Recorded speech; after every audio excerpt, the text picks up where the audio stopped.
Hello and welcome to Optimum Derby Live. My name's Martin Crowson and I'm here as ever with the MD of Optimum, Tom Heeley. Hi, Tom. How are you, Martin? You good? Yeah, good, thank you. Thank you very much for tuning in today and listening or watching, wherever you're watching on, whether that be LinkedIn or YouTube. You are very welcome. This is the fifth or sixth in our line of weekly discussions about common injuries that many athletes, men and women who play various different sports at the weekend or in the week can pick up. And today's is a seriously hefty one. Before we get onto that, just a reminder that if you have liked what we've done so far, to check out our YouTube channel. You can see the topics we've covered there so far. And please subscribe and hit that notification bell and you'll know whenever we're live in the future. So Tom, let's crack on. Today's topic is an ACL tear, the much feared injury for several sports really.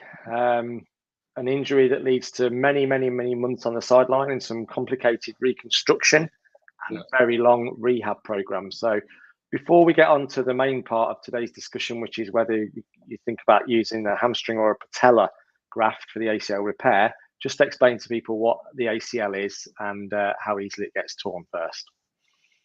Yeah, so the ACL is a pretty essential ligament inside the knee. So if we keep the four sort of simple ligaments within inside the knee, you've got one that sits on the inner side called the medial collateral ligament, MCL. You've got one on the outer side called the LCL, lateral collateral ligament, and then you've got the two cruciates through the middle.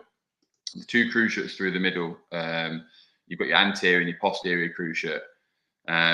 The anterior cruciate stops the lower part of the leg sort of shifting forwards with some rotation, and the posterior is the opposite movement. So the lower part of the leg shifting backwards.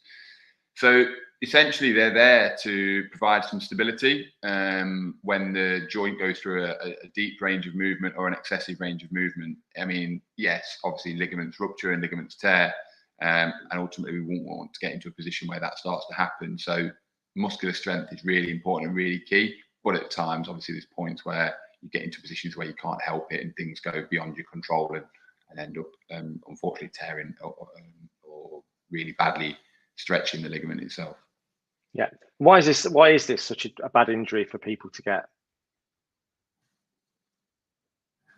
I mean, the biggest thing, Martin, really is the fact that it's not that it takes so long to recover. That's not the biggest thing. It's just the discomfort and the swelling and the associated things in the short term afterwards that lead to massive muscle wastage and massive muscle loss.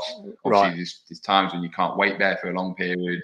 There's times where you can't walk on it and put a lot of strength and force through the joint itself whilst the ligament repairs. So you get huge muscle wastage. So that's typically the thing that takes the time, is rebuilding the strength over that sort of shortest 6 months, typically 9 months, maybe up to 12 months. And again, if you've got some other complications with this, which typically would do with an ACL, you'd probably get maybe a little bit of meniscus damage, or you might get a little bit of cartilage, or you might get damage to other ligaments as well. Then that also adds a little bit of time onto the overall process and overall rehabilitation timeline.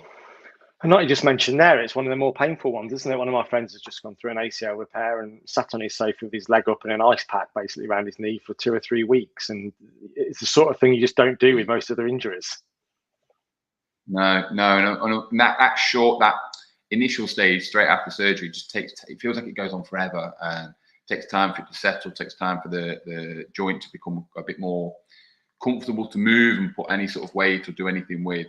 Even bending and flexing can be difficult at times as well. Yeah, okay. We've just got this illustration as well, Tom, just I guess over to you to explain that.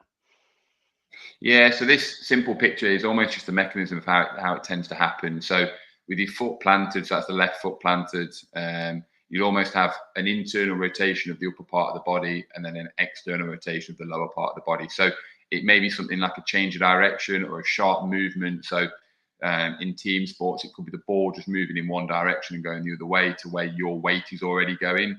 Rugby, for example, these are not often non-contact injuries, but obviously in some of your footballs, there may be some contact in there. But a lot of the time, it's non-contact, and there's no other players around you, and you can have it happens. You turn around, you have a quick glance, and there's nobody even there.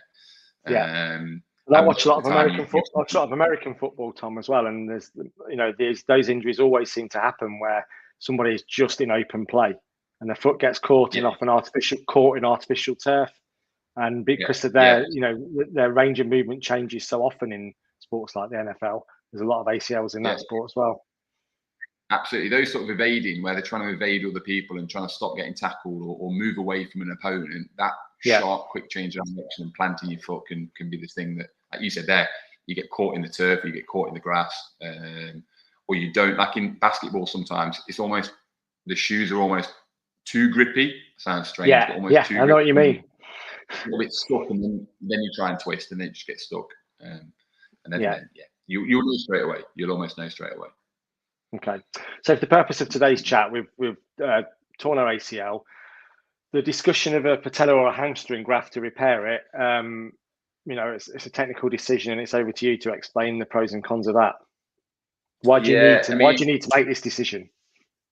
Well, I suppose there's 3 or 4 options here, Martin. Really, it's kind of, you can go down the route of no surgery. So if you were sort of you weren't too bothered about returning to sort of change direction in sport, maybe you're of an age where you're not so interested in running around so much or moving so much quickly. Maybe you're a long distance runner and you've been skiing once on a ski holiday and you've ruptured your ACL. You might decide, I'm not going to bother. I'm going to get my leg as strong as I can, quadriceps and hamstrings as strong as I can, and just accept that some of those sports I might not be able to do, or if I do them, my knee's going to give way and be a bit uncomfortable. So that's kind of there is provision for a reasonable range of movement if you do go down that route and don't have it operated on in terms of a normal life. Absolutely, Martin. Yeah, you can. Oh yeah. Oh, absolutely. Yeah, 100%.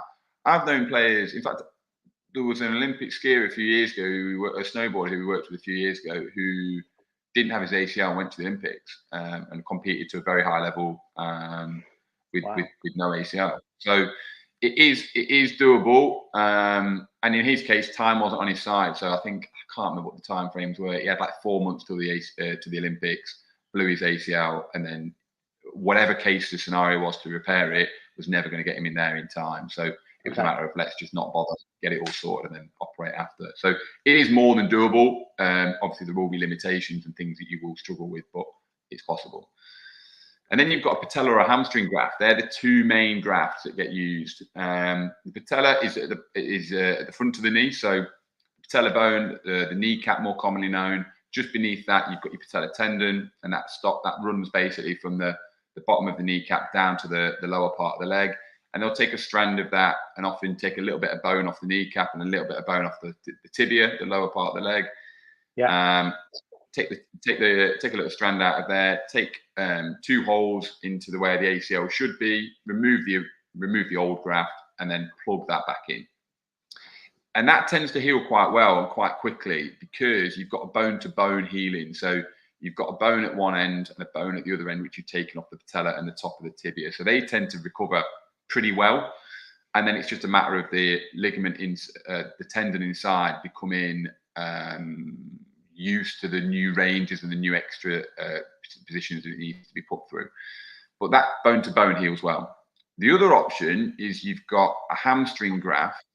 So they'll take the hammy graft,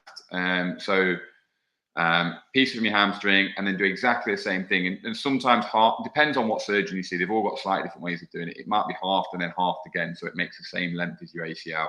And then exactly the same, they'll plug it back into where the ACL should be. And it might need a knot at the end, or they might stitch it to the bone, or they might somehow plug it with a screw, or there's different options of how they tend to plug that. And again, both are extremely successful. They've just got their different ways of being better at different times, I would say, through the rehab process. And as a person that's coming back from the ACL and having that choice, how am I informed on which way to go?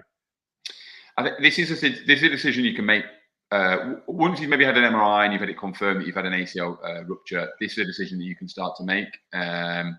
You need to consider what sport you play. So if you're doing jumping, a lot of landing sports, so maybe your basketballs, your netball type sports where you jump in volleyball, you might want to avoid the patella tendon just because the patella tendon is important in supporting the landing and the bouncing exercise in sports.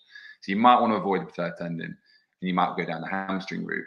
However, if you're a quick runner, quick sprinter, they might not want to take the hamstring because the hamstrings are going to be vitally important sprinting, so they may not take the hamstring. So this is decisions that you can make yourself. Sometimes the surgeon will advise you a little bit on this, or if you're in a club scenario, they'll help you. But this is a decision that you can make yourself. Patella tendons for me in the tend to, and being general here, tend to have less issues wrong with them. So, and I mean that in the rehab process, they tend to be less niggly, less achy, less sore. Yes, you've still got to return all your strength, but in that initial stage, they tend to have less complications. The hamstring graft tends to just take a little bit longer to settle, might be a little bit more uncomfortable in certain ranges, and you struggle to get range of movement back. Ultimately, at the end, they both tend to have the same outcomes for the general population. If you're a sporty individual, and depending on what sport you play, I would choose one or the other. Okay. How long is the operation? And you know, are they mostly successful these days? What's the percentage of how successful they are? Excuse me. I mean, surgery, I actually don't know how long surgery lasts. Maybe, I actually don't know, a couple of hours maybe? I'm actually not sure. But it's normally in maybe overnight and back out the next day. It's not you're not in for a long period of time. And it's just a matter of before starting some physiotherapy and starting to get some exercise and range of movement and starting to do the right things in the early stages. Yeah, definitely. Patella tendon, avoid the jumping, landing exercises. Hamstring, avoid your sort of sprinting, running, speed work. Does it matter what sort of individual are in terms of decision you should make in terms of patella or the hamstring, or your time of recovery?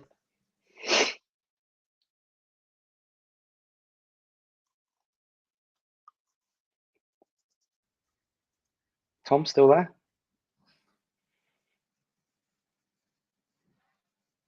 We seem to have lost Tom.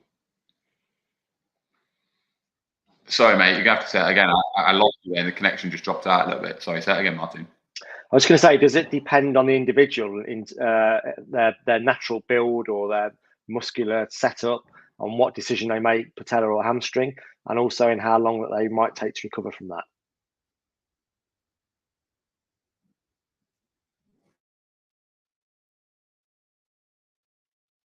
Oh, we've really lost Tom now. Sorry about that, folks. Tom's obviously just got a Wi-Fi glitch there. Just while we're waiting for him to come back, just a really good time to remind you as we're coming to the end of this session anyway, to visit our YouTube channel if you're interested in what we've been talking about today. We've done several videos so far where Tom has come in and give some very valuable information on all sorts of injuries that we all suffer from that we play any sports. We've got ones to treat Achilles tendon injuries. We've got a episode on concussion and how to spot them. We've got shoulder pain, bench press injuries at the gym and how to avoid them. And we've also got a stress fracture and how to try and avoid stress fractures in your bodies and what to expect when, or notice when one comes on, to diagnose it yourself, to try and get some support or go and see a doctor or a physio about it. So please visit our YouTube channel and see what we've got there. If you like what you see, please subscribe and press that notification bell, and you'll be knowing when we're back online again. We'll be back next Wednesday. It looks like Tom is completely gone for today. So we'll say bye-bye for now. Back here next Wednesday at 4 o'clock, regular time, with a new one. Let me just see if we've got Tom back on. Just bear with me a second. I'm back. I don't know what happened there. It just threw me off. Well done, mate. You're back. Sorry. I've just done a quick bye-bye, and you just called us with about 5 seconds left. I was going to end it. End my personal torture. It just threw me off. I have no idea what happened. I was just saying, Tom, before you got cut off, what the does it depend on an individual in terms of which decision they should make, patella or hamstring, and does it depend on your makeup and your muscular structure in terms of how long you may need to recover from such an injury like this? Yeah, it does. I'd say it more comes down to the sport, if I'm honest, Martin. So I wouldn't necessarily make a choice based on the recovery time, because the recovery times are pretty much the same. I would say the patella tendons tend to be a little bit smoother along the road, but in terms of time frames, they both roughly take about the same amount of time. I would say it's more down to the characteristics of the individual and what sport they play. So are they a fast, quick player, or are they a bit of a slower plodder? And in which case, if you're a fast player, I'd probably avoid the hamstring graft. If you're more of a jumping, landing sport, you'll probably avoid the patella tendon. Yeah, they're the big key ones. All right. Just finally, we touched on this earlier in terms of, you know, some people decide not to have an operation. If you don't go down that route, what can you do? What do you do? Yeah, you need to get really, really strong. You need to get really, really strong. So imagine you're now lacking a quarter of the ligaments in your knee. So you're lacking just the ACL, and you've got 3 other ligaments in there. Yeah, okay, that's a passive structure, and it's one that's going to support the leg and the knee should it go through a real increased range of movement. But you'll need to get really strong quadriceps, hamstrings, calf, glutes, and just be really strong on that one leg to be able to absorb forces, change direction, and move a little bit. But you're going to need to work just as hard as what you would with a normal surgical option, but you're just taking the surgery out of it. But you're going to need to work just as hard. Okay. Great stuff. We've run out of time, Tom, and I've already said bye-bye to everybody, so I won't keep people waiting for much longer. But as ever, mate, we appreciate your time, and we'll be we're back here next Wednesday at 4 o'clock. Thanks, Tom. No problem. Take care. Cheers, guys. Thank you.